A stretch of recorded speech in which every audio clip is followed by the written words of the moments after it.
विद्यार्थ्यांनो, आज आपण मूलद्रव्यांचे आवर्ती वर्गीकरण यामध्ये पुढील भाग पाहणार आहोत.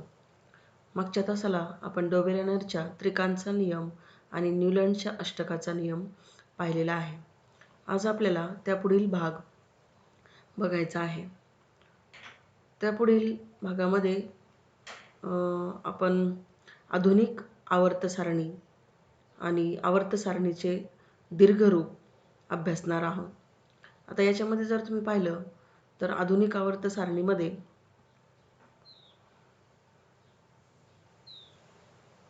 मूलद्रव्याची मांडणी त्यांच्या अणुअंकाच्या चढत्या क्रमाने केल्यावर मूलद्रव्यांचे जे वर्गीकरण मिळते ते म्हणजे आधुनिक आवर्त सारणी.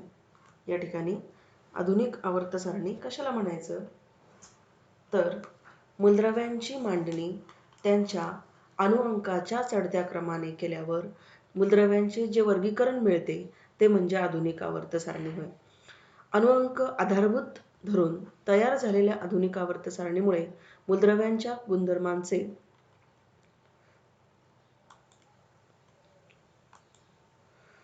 भाकीत अधिक अचूकपणे करता येते. तसेच आधुनिक आवर्त सारणीलाच आवर्त सारणीचे दीर्घरूप असं सुद्धा म्हणतात. आधुनिक आवर्त सारणीमध्ये मूलद्रव्यांची मांडणी त्यांच्या अणुअंक, ज्याला आपण झेड असं म्हणतो, त्यानुसार केलेली आहे. त्यामुळे मेंडेलीवच्या आवर्त सारणीतील बऱ्याचशा त्रुटी यामध्ये नाहीशा झालेल्या दिसून येतात. याचबरोबर आपण अणूमधील इलेक्ट्रॉन हे केंद्रकाभोवतीच्या कवचामध्ये ज्या प्रकारे वितरित केलेले असतात ते इलेक्ट्रॉन स्वरूपण त्यांच्या एकूण संख्येवरून ठरत असते आणि अणूमधील इलेक्ट्रॉनची एकूण संख्या ही अणुअंका इतकीच असते हे आपल्याला माहिती आहे.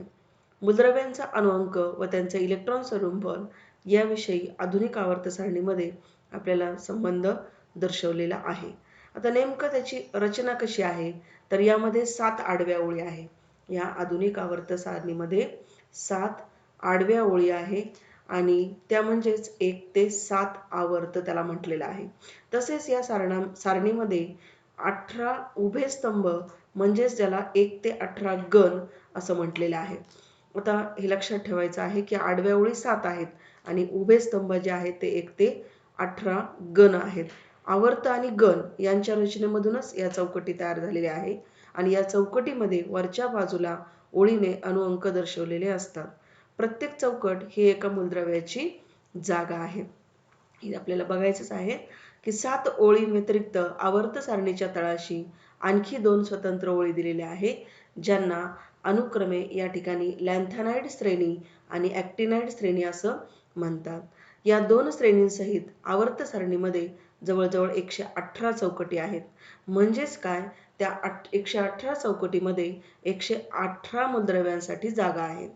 आता त्यामध्ये आणखी काय सांगितलेलं आहे तर संपूर्ण आवर्त सारणी ही एस खंड, पी खंड, एफ खंड आणि डी खंड अशा 4 खंडामध्ये काय केलेली आहे, विभागलेली आहे. एस, पी, डी आणि एफ अशा 4 खंडामध्ये ही संपूर्ण आवर्त सारणी विभागलेली आपल्याला दिसून येते. त्यामध्ये पण पुन्हा एस खंड जो आहे हा गण 1 आणि 2 चा बनलेला आहे. एस खंड हा गण 1 व 2 यांचा बनलेला आहे. गण 13 ते 18 जे आहेत ते पी खंडामध्ये येतात आणि गण 3 ते 12 म्हणजे डी खंड, तर ज्या तळाच्या श्रेणी आहेत लॅन्थॅनाइड आणि ॲक्टिनाइड श्रेणी तो म्हणजे एफ खंड होय. आणि डी खंडातील जे मूलद्रव्य आहेत त्यांना संक्रामक मूलद्रव्य असं म्हटलं जातं. आवर्त सारणीच्या पी खंडामध्ये एक नागमोडी रेषा दर्शवलेली आपल्याला दिसून येते. या रेषेच्या साहाय्याने मूलद्रव्यांचे 3 प्रकार यामध्ये स्पष्ट दाखवलेले आहेत. ते कोणते तर नागमोडी रेषेच्या किनारीने धातू सदृश मूलद्रव्य दर्शवलेले दिसून येतात. तर रेषेच्या डाव्या बाजूला आपल्याला सर्व धातू आणि उजव्या बाजूला सर्व अधातू दिसून येतात. हेच आपल्याला या ठिकाणी पुढे बघायचं आहे. आधुनिक आवर्त सारणीमध्ये ज्या 118 मूलद्रव्य दाखवलेले आहेत, 118 चौकटी दाखवलेल्या आहेत आणि ह्या 118 चौकटीमध्ये जे 4 विभाग दाखवलेले आहेत त्याच्यामध्ये तुम्ही इथं बघू शकता की एस खंडामध्ये पहिला आणि दुसरा जो स्तंभ आहे किंवा ज्याला आपण गण म्हणतो, तर ते दोन गण एक आणि दोन हे एस खंडाने बनलेले आहे. तर 3 ते 12 या ठिकाणी जर तुम्ही पाहिलं तर 3 ते 12 हे जे उभे स्तंभ आहे किंवा गण आहेत ते डी खंडाने बनलेले आहे. आणि त्यानंतर इकडे जर तुम्ही बघितलं तर पी खंडामध्ये 13 ते 17 हे उभे स्तंभ दिसून आहेत किंवा गण दिसून येत आहेत.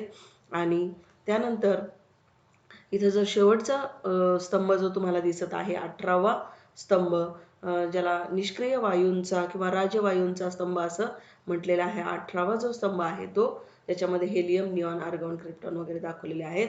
आणि चौथा जो विभाग पाडलेला आहे तो म्हणजे या ठिकाणी एफ खंड दाखवलेला आहे बघा. एफ खंडामध्ये या दोन श्रेणी आहेत, लॅन्थेनाइड श्रेणी आणि ॲक्टेनाइड श्रेणी. हे जे सुरुवातीचं मूलद्रव्य तुम्हाला दिसत आहे लॅन्थेनाइड श्रेणी आणि नंतर खालच्या तळाशी असणारी श्रेणी म्हणजे ॲक्टेनाइड श्रेणी, अशा दोन श्रेणींनी हा एफ खंड बनलेला आपल्याला दिसून येतो. तर ह्या 118 मूलद्रव्यांच्या या ठिकाणी ह्या 118 चौकटी आधुनिक आवर्त सारणीमध्ये आपल्याला दिसून येतात.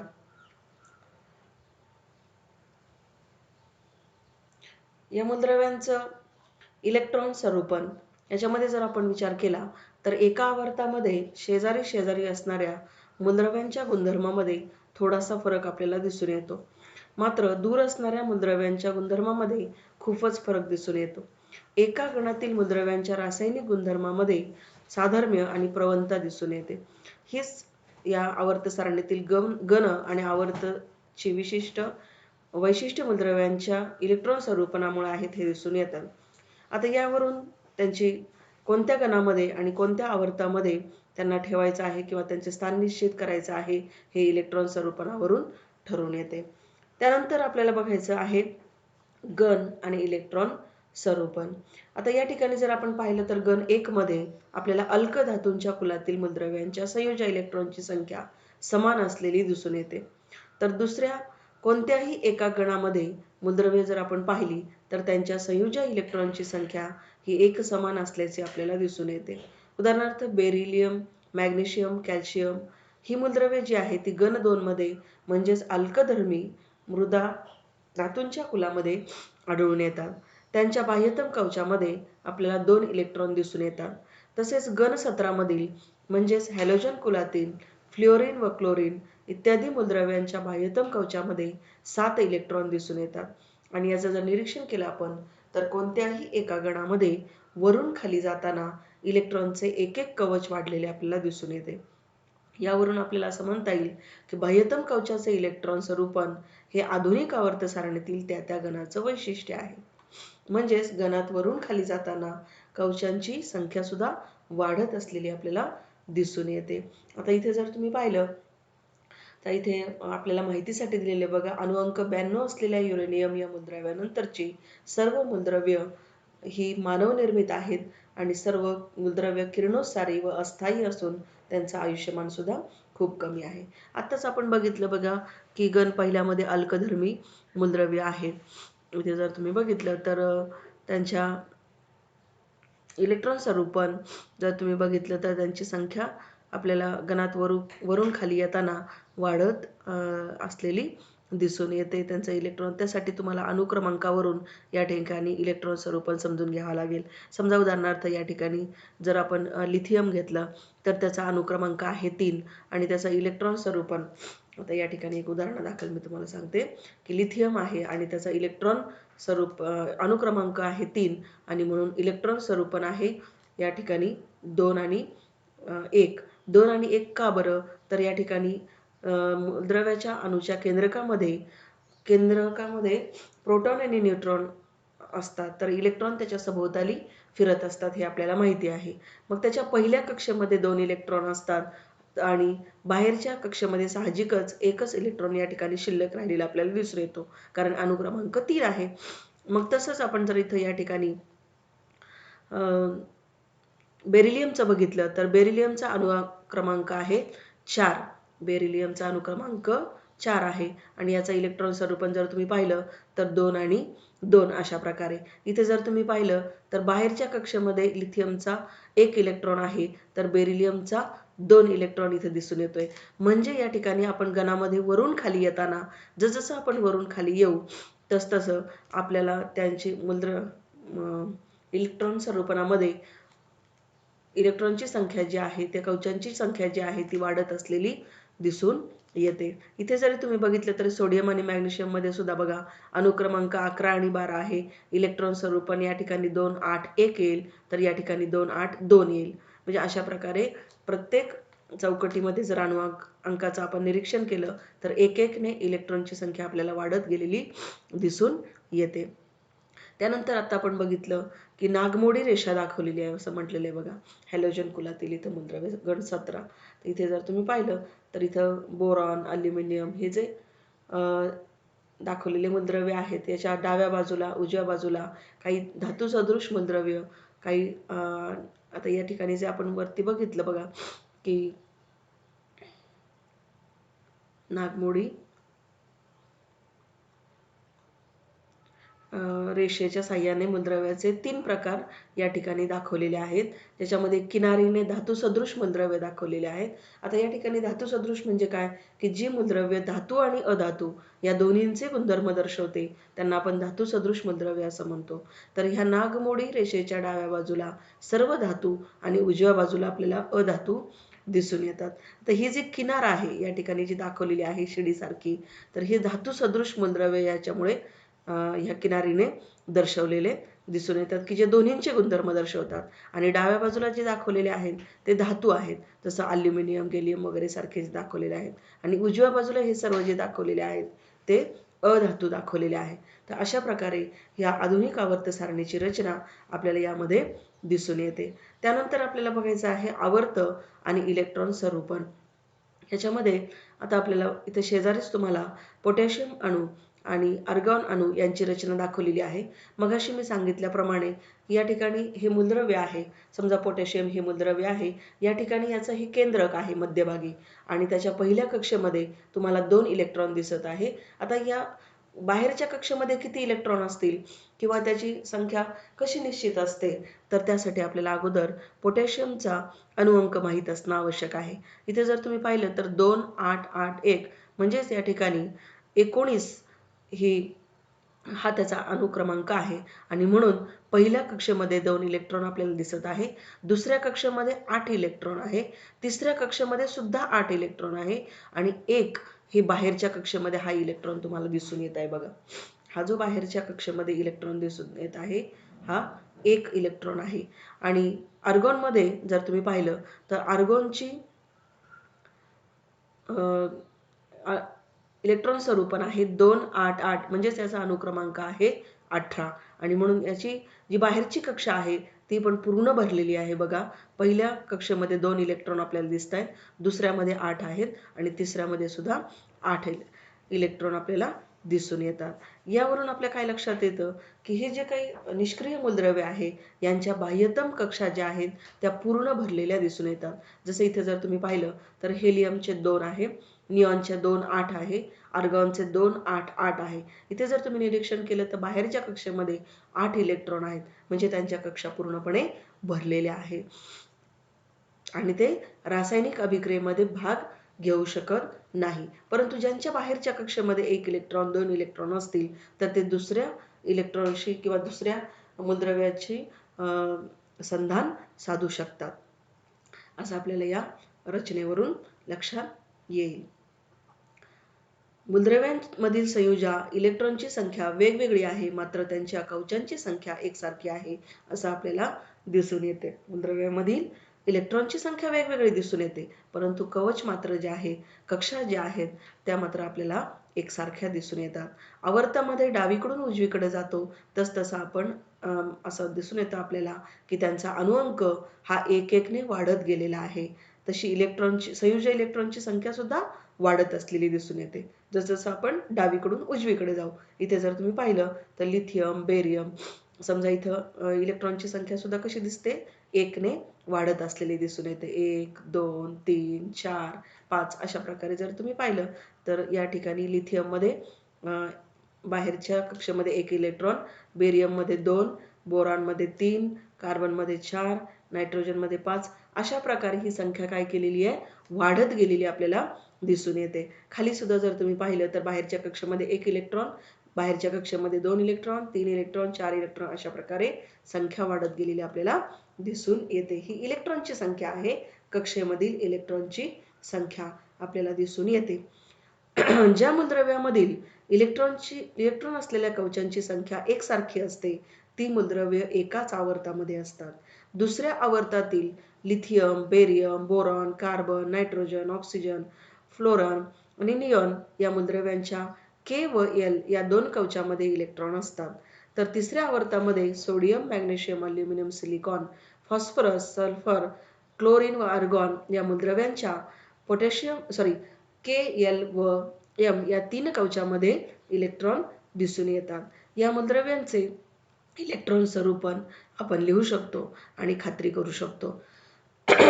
आता यावरून आपल्याला पुढे आणखीन इथं तक्ता दाखवलेला आहे की कवच दाखवलेले आहे. कवचामध्ये के कवच, एल कवच, एम कवच आणि एन कवच अशी नावं त्यांना दिलेली आहे. जर के कवचामध्ये 1 इलेक्ट्रॉन असेल आणि त्या ठिकाणी 2 एन वर्ग किंवा इलेक्ट्रॉन धारकता आपल्याला जर पाहायची झाली तर एन बरोबर 1 घेऊन आपल्याला इलेक्ट्रॉन धारण करण्याची क्षमता के कक्षेमध्ये किती आहे हे दिसून येते. तर इथे आपल्याला के कक्षेमध्ये 2 इलेक्ट्रॉन दिसून येतात, कारण एनच्या जागी जर आपण संख्या 1 घेतली तर 2 गुणिले 1 चा वर्ग म्हणजेच 1 चा वर्ग 1, 2 गुणिले 2. इथे एनच्या ऐवजी आपण इथं 2 घेतला एल कक्षासाठी, तर 2n वर्ग म्हणून 2 चा वर्ग, 2 चा वर्ग 4, 4 दुने 8 म्हणून दुसऱ्या कक्षेमध्ये 8 इलेक्ट्रॉन. तसंच एम मध्ये 18 आणि एन मध्ये 32. म्हणजे के कक्षेची इलेक्ट्रॉन धारण करण्याची क्षमता ही 2 असते, एल ची 8 असते, एम ची 18 तर एन ची 32 अशी आपल्याला जास्तीत जास्त इलेक्ट्रॉन धारण करण्याची क्षमता या ठिकाणी दिसून येते. के मध्ये आपल्याला 2 इलेक्ट्रॉन दिसून येतात. एल कक्षेमध्ये 8, एम मध्ये 18 तर एन मध्ये 32 इलेक्ट्रॉन संख्या आपल्याला लक्षात येते. आधुनिक आवर्त सारणीतील आवर्ती कल. आधुनिक आवर्त सारणीच्या एखाद्या आवर्तातील किंवा एखाद्या गणातील मूलद्रव्यांच्या गुणधर्माची आपण तुलना केली तर त्यांच्यामध्ये होणाऱ्या बदलामध्ये नियमितता दिसून येते. यालाच आधुनिक आवर्त सारणीतील आवर्ती कल असं म्हटलं जातं. त्यानंतर आहे संयोजा. तर संयोजा कशाला म्हणायचं, तर मूलद्रव्याच्या अणूच्या बाह्यतम कक्षात असणाऱ्या इलेक्ट्रॉनच्या संख्येला, मूलद्रव्याच्या अणूच्या बाह्यतम कवचात असणाऱ्या इलेक्ट्रॉनच्या म्हणजेच संयोजा इलेक्ट्रॉनच्या संख्येवरून त्या मूलद्रव्याची संयोजा ठरत असते. आता इथे जर आपण वरती बघितलं, आत्ताच बघितलं आपण बघा की मूलद्रव्यांची जी कक्षा आहे त्याच्या बाहेरच्या कक्षेमध्ये इथे बघा आपण पोटॅशियममध्ये 1 इलेक्ट्रॉन आपल्याला बाहेरच्या कक्षेमध्ये दिसतो. म्हणजे या ठिकाणी पोटॅशियमची संयोजा किती आहे, 1 आहे. का बरं 1 आहे, तर त्याच्या बाह्यतम कक्षेतील इलेक्ट्रॉनच्या संख्येवरून याची संयोजा ठरत असते आणि म्हणून पोटॅशियमची संयोजा 1 आहे. तर सोडियमची संयोजा सुद्धा 1 आहे, मॅग्नेशियमची 2 आहे, अल्युमिनियमची 3 आहे. अशा प्रकारे आपण सांगू शकतो.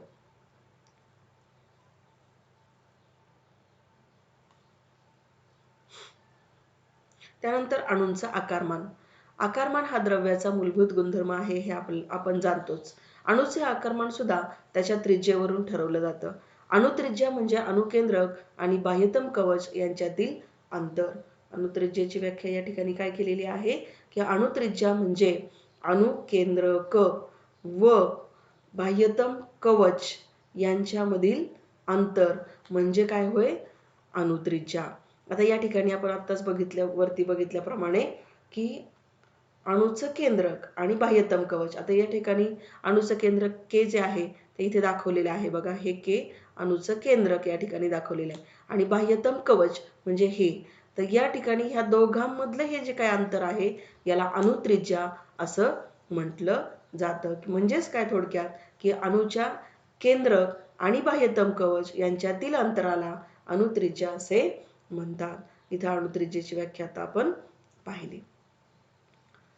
अणुत्रिज्या व्यक्त करण्यासाठी नॅनोमीटरहून सुद्धा लहान एकक ज्याला आपण पिकोमीटर असं म्हणतो म्हणजेच पीएम हे एकक वापरलं जातं. 1 पीएम बरोबर 10⁻12 मीटर असं समीकरण आहे.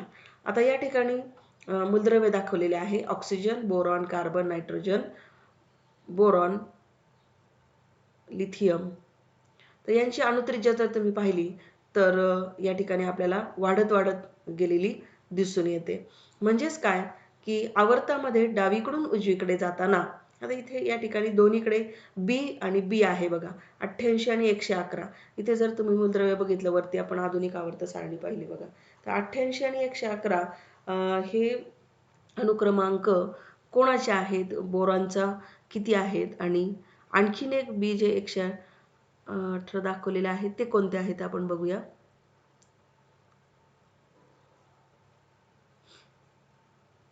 अठ्ठ्याऐंशी इथे जर तुम्ही पाहिलं तर रेडियमचं या ठिकाणी दाखवलेलं आहे आणि ओजी या ठिकाणी धातू सदृश मूलद्रव्यांचं दाखवलेलं आहे. इथे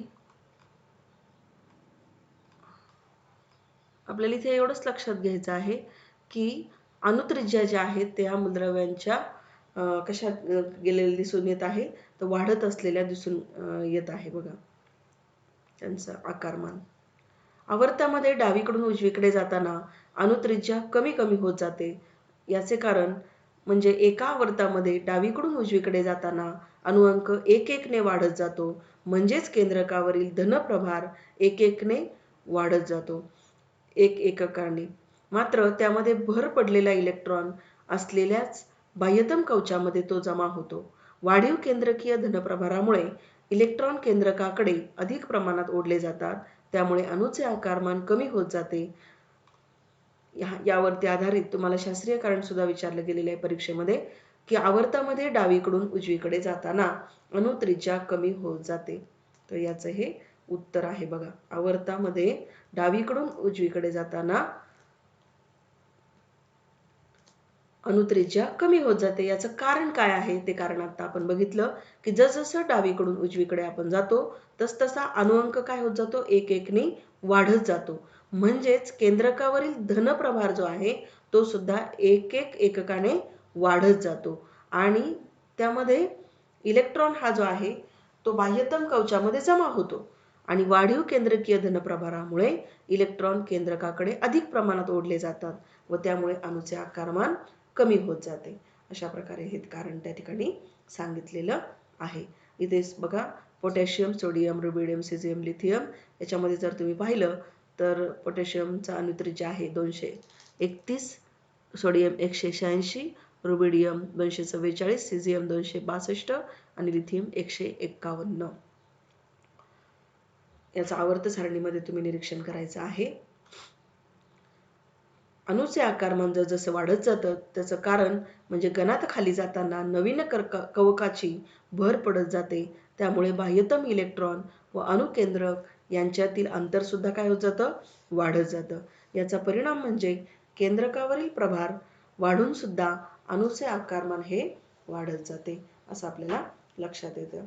त्यानंतर आहे पुढचा मुद्दा आहे धातू, अधातू आणि त्यांचे गुणधर्म. तसं वास्तविक आपण धातू आणि अधातू यांचे गुणधर्म 8वी इयत्तेमध्ये अभ्यासलेले आहेतच की धातूचे विशिष्ट गुणधर्म असतात. जसं धातू हे कठीण असतात, ते वर्धनीय असतात. तसेच अधातू हे ठिसूळ असतात, त्यानंतर अवर्धनीय असतात. असे काही गुणधर्म आपण मागच्या इयत्तेमध्ये अभ्यासलेले आहेत. आणि जे काही मूलद्रव्य धातू आणि अधातू दोन्हींचे गुणधर्म दर्शवतात, ज्यांना आपण धातू सदृश मूलद्रव्य म्हणतो, तर या दोन्ही प्रकारामध्ये असलेले मूलद्रव्य म्हणजे सिलिकॉन. तशाच प्रकारे धातूमध्ये सोडियम, मॅग्नेशियम यासारखी मूलद्रव्य, तर सल्फर आणि क्लोरीन ही अधातू मूलद्रव्य आपल्याला माहितीच आहे, आवर्त सारणीमध्ये आपण पाहिलेली आहे. आवर्त सारणीमध्ये एक नागमोडी रेषा धातू आणि अधातूंपासून वेगळी केलेली आपल्याला दिसून येते. जसं मागेच आपण आता बघितलं की डाव्या बाजूला धातू, उजव्या बाजूला अधातू आणि मध्यभागी धातू सदृश मूलद्रव्य आपल्याला दिसून येतात. यानंतर साध्या आयनिक संयुगाच्या रासायनिक सूत्रावरून आपल्या लक्षात येईल की त्यांच्यातील धनायन हा धातूपासून तर ऋणायन हा अधातूपासून बनलेला असतो. धनायन हा धातूपासून बनलेला असतो तर ऋणायन हा अधातूपासून बनलेला असतो. मग यावरून आपल्या काय लक्षात येतं, तर धातूंच्या अणूंची प्रवृत्ती स्वतःचे संयोजा इलेक्ट्रॉन गमावून धनायन बनण्याची असते. कारण त्यांच्यामध्ये बाहेरच्या कक्षेमध्ये एक इलेक्ट्रॉन जास्त असतो आणि हा काय करतो, इलेक्ट्रॉन दुसऱ्या मूलद्रव्याला देत असल्यामुळे इलेक्ट्रॉन तो गमावतो आणि धनायन बनतो. यालाच मूलद्रव्याची विद्युत घनता असे म्हणतात. या उलट अधातूंच्या अणूंची प्रवृत्ती बाहेरून इलेक्ट्रॉन संयोजा कवचात स्वीकारून ऋणायन बनण्याची असते. म्हणजे धातूंमध्ये इलेक्ट्रॉन गमावण्याची प्रवृत्ती असते. धातूंमध्ये इलेक्ट्रॉन गमावण्याची प्रवृत्ती असते, तर अधातूंमध्ये बाहेरून इलेक्ट्रॉन स्वीकारण्याची प्रवृत्ती असते. आणि इथे इलेक्ट्रॉन गमावल्यामुळे ते धनायन बनतात, तर अधातू जे आहे ते इलेक्ट्रॉन स्वीकारून काय बनतात, ऋणायन बनतात. हे आपण लक्षात घेतलं पाहिजे.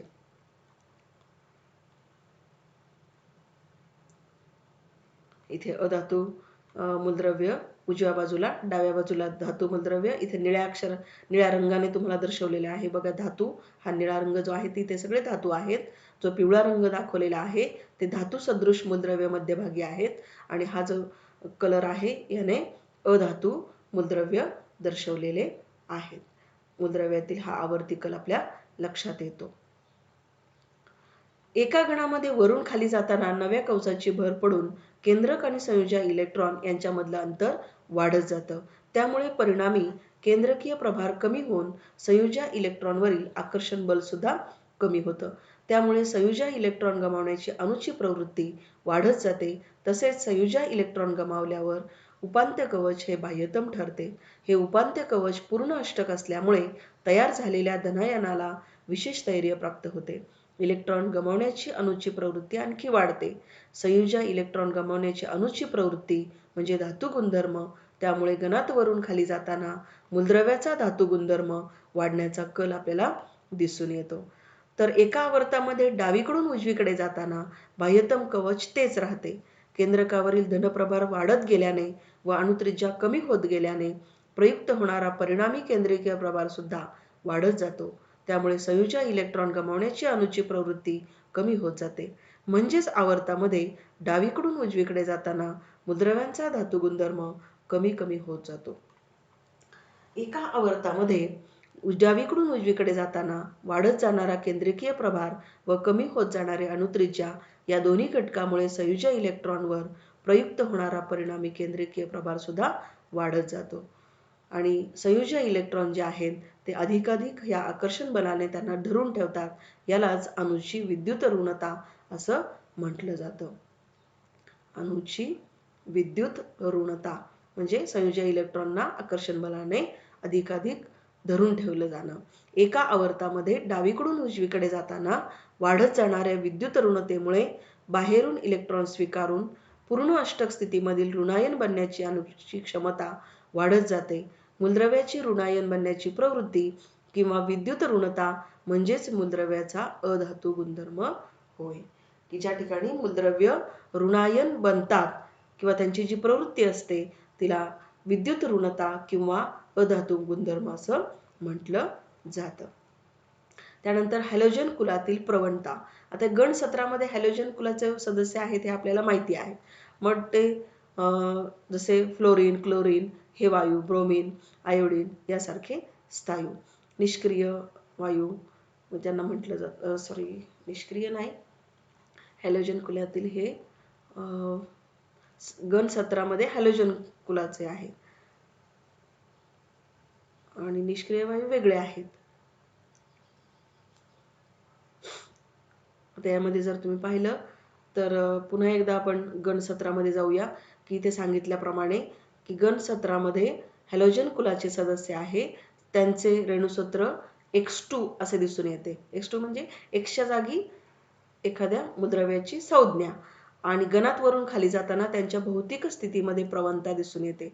जसं फ्लोरीनचं जर आपण पाहिलं तर ह्याची संज्ञा आहे F आणि इथे F2 म्हटलंय. जसं X2 त्याचं रेणुसूत्र आहे म्हणजे फ्लोरीनचं F2. क्लोरीन हे Cl2 हे वायू आहे आणि ब्रोमीन हा द्रव आहे, तर आयोडीन हा स्थायू आहे आणि प्रत्येकाचं रेणुसूत्र जर तुम्ही पाहिलं तर F2, Cl2, Br2 आणि I2 अशा प्रकारे आपल्याला दिसून येतात। गण 17 ज्याच्यामध्ये हॅलोजन कुलाचे सदस्य आहेत, जे आता आपण बघितलेले आहे। पुन्हा एकदा आपण बघूया। इथे बघा गण 17 आहे। फ्लोरीन, क्लोरीन, ब्रोमीन, आयोडीन हे जे काय मूलद्रव्य आहेत यांचं रेणुसूत्र आपल्याला काय दाखवलं? X2। X2 का बरं दाखवलं? तर X म्हणजे या ठिकाणी जर आपण F घेतला तर त्याचं रेणुसूत्र F2, जर आपण Cl घेतला तर Cl2 अशा प्रकारे। हे गण 17 जे आहे ह्या गण 17